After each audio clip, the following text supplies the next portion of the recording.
Welcome back to the weekly news roundup. These are recorded live Fridays, 9 p.m. Eastern Standard Time, and today we are looking at privacy, security, and algorithm. Let's go ahead and jump right on in. Tesla vehicle cameras can now be used to live stream its total surroundings. Now, before you think, oh Lord, they're going to be doing things, we're going to be like, hey, y'all, watch this. Let's live stream a collision. No, that's not what we're talking about. There is an app that you can get that if basically you get a notification, an app notification, if somebody's tampering with your car, because these things are perpetually internet connected, meaning they're open for hackers to get in there. And it will beep you, and then you can actually pull up your phone and see what's going around all angles of your car. On the one hand, this is a really neat feature. Hey, it'd be kind of cool. Maybe I'll think about putting this in my van with my internet setup that I have in here. That would actually be kind of cool, right? Turn the whole thing on. It's sitting there. I got cameras all over the place. Texts me over the air about all these types of things. Why not? Why not? It sounds fun.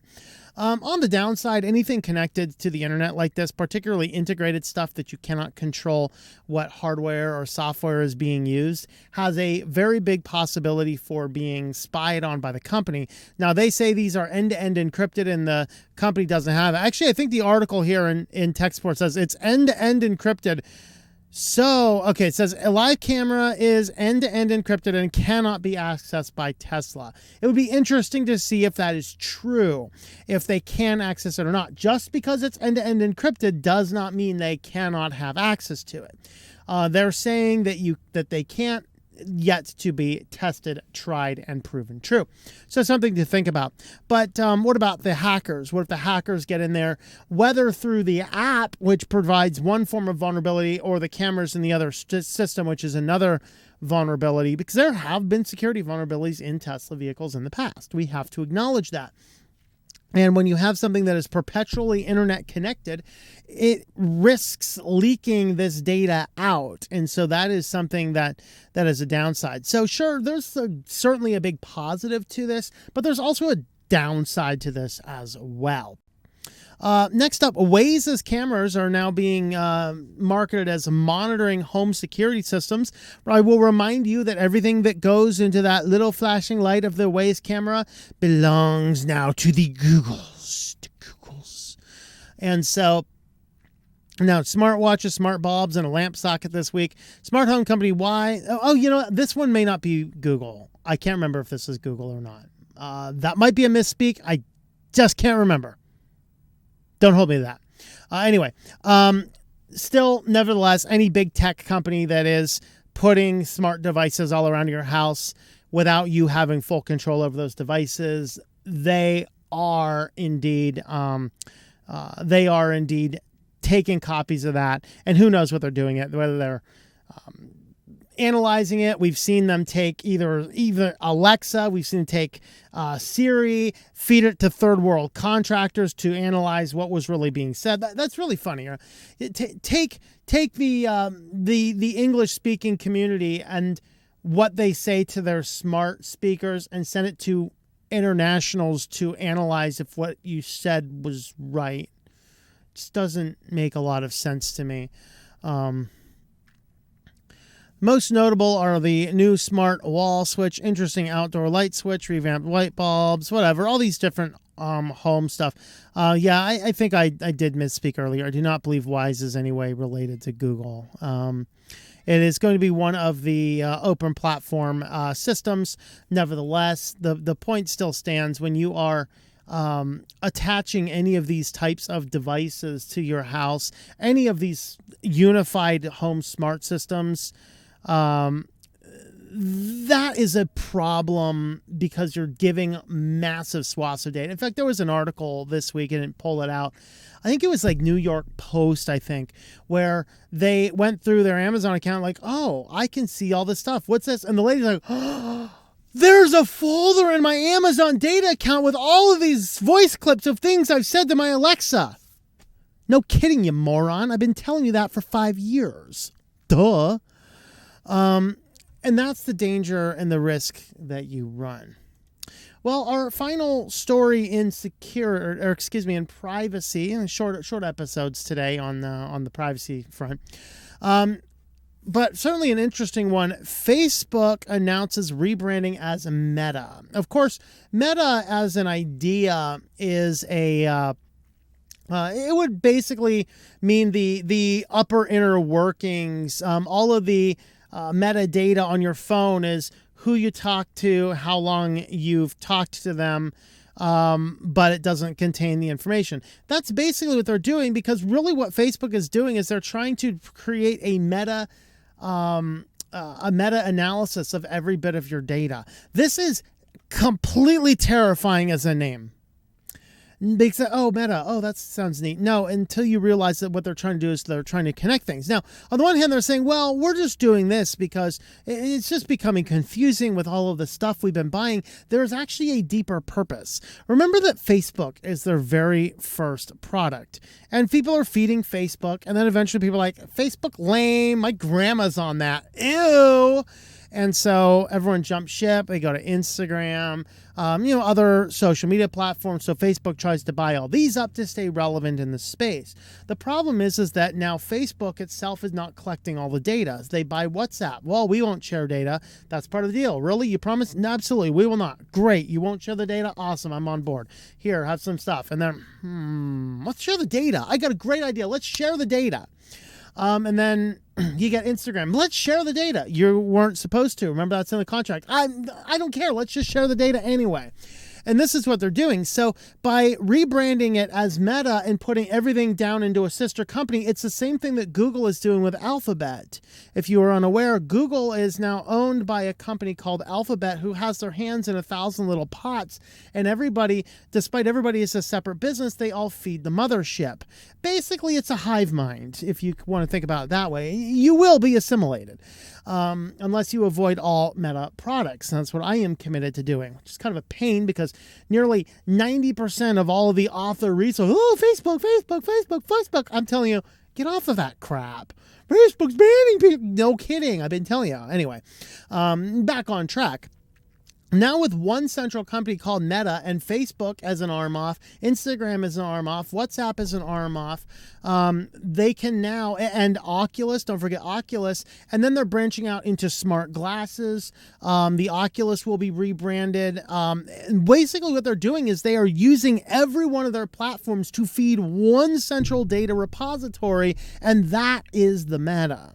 And that is the dangerous part, because now there is no restriction about sharing any data. It all goes up with the mothership, and then the mothership feeds data back as it's relevant for investors, for advertisers, or any other purpose that the company deems necessary. Now, are they going to be selling that? Probably not. They just lease access to it, and that's equally bad, I will say. And so the rest here goes in. I'm not sure why they went off into Google, but they're basically doing the same thing. But then Facebook has, they have ideas for a smartwatch. They have ideas for new VR, new glasses, and they basically want to produce a world where everything is all augmented, and they would have the ability to augment your reality around you based on all the information that is collected from all of these different areas. And to me, this is a terrifying group of craziness. This is why I will not use any Facebook company, I guess now any Meta company, that being Facebook, Instagram, WhatsApp, Messenger, Oculus, none of them. I will not have anything to do with any of these because there's just too much at stake. I mean, giving data to Google is better than giving your data to these guys. So that's in a nutshell what's going on with Facebook rebranding as Meta. If you like my channel, you can help support me with the various affiliates that we have. Today we are highlighting Linode using my affiliate link tlm.li/Linode will get you $100 in credit, good for 60 days to spin up as many Linodes as you would like, test things out, see how everything is working, and with that you can then keep what you want at the end. I'm using my personal Linode for Nextcloud client website hosting. I have my own private VPN now that I'm traveling around the road. I just have my own there to allow me to get back in one place where I can have my own ad blocking stuff on it, things like that. So anyway, with that, tlm.li/Linode.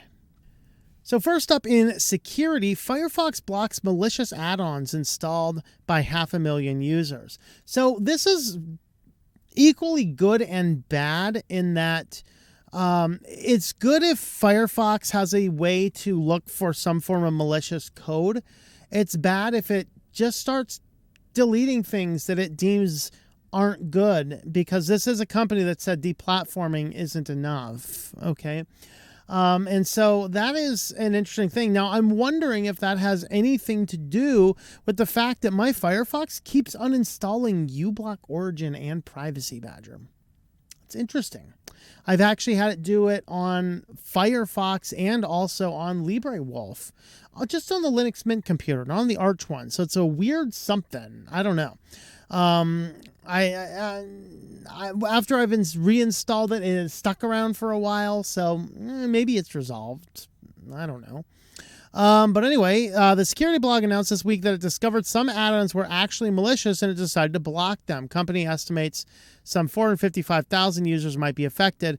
The security blog mentions 2 specific add-ons without detailing what they do. So what this is doing here is, now it's not deleting them, it's blocking them from updating or being able to be installed any further. So Mozilla has blocked more Firefox users from installing these add-ons, but has also paused approvals for extensions that use proxy API, which is what the issue was. So one of these is called Bypass, the other is Bypass XM. They did not detail what they do. Malwarebytes Labs security blog notes that its creators advertise the add-ons as ways to bypass restrictions, paywall restrictions on websites. That does sound like some form of malware. So this one is both good and bad. It's good if there is a system in place to detect these, but I think it also might need an option to turn off for advanced users, because I might be experimenting with something. Firefox like, oh, no, bro. And you're like, yeah, bro. And it's like, no, bro. And so we need to have a way to turn this off. But overall, that's not all that bad. So I don't know. What's your guys' take on it? And in algorithm news, almost 30% of new GitHub code is apparently written with AI assistance. That would mean that now Skynet is writing its own software, and so we really have to be careful about a future where computers are writing their computer code. Think about that. 30% of new GitHub code is being written by computer code. It's either going to turn into something really amazing, like, Skynet, or really bad, like the Koof. I really nothing in between. Nothing benign is going to come from this, is my point. But the idea, Copilot is what they are being used here. 50% of coders who have chosen to use Copilot have continued to use it after their first use. So basically, it's going to allow you, it'll look at what you're doing and it will make suggestions about the steps that you will need to do in order to get your code all written. Copilot feature is only available for Ruby, TypeScript, and JavaScript. Moving forward, some more additional languages will be put into it as well. So that's interesting, though, that the AI and the algorithms and the training of the software is trying to write its own software code. That is a little bit disconcerting to me. Let me know in the comments if it is for you. Well, if you'd like to help support the channel, I do have a Subscribe Star page, subscribestar.com/switchedtolinux. You can jump on over there. And right now we have just a few various links there to the supporter streams. You can jump on those, and we are talking about some other things as well. With that, we will see you guys next time. Thank you for watching this video from SwitchedToLinux. This channel would not be possible without the backing of the program supporters scrolling on the screen now. You can be a supporter at Patreon at patreon.com/TOMM or at thinklifemedia.com. I also want to thank the open source community who creates such excellent software that makes producing this show possible. Please remember to support your software communities. Thank you, and I hope that you enjoy switching to Linux.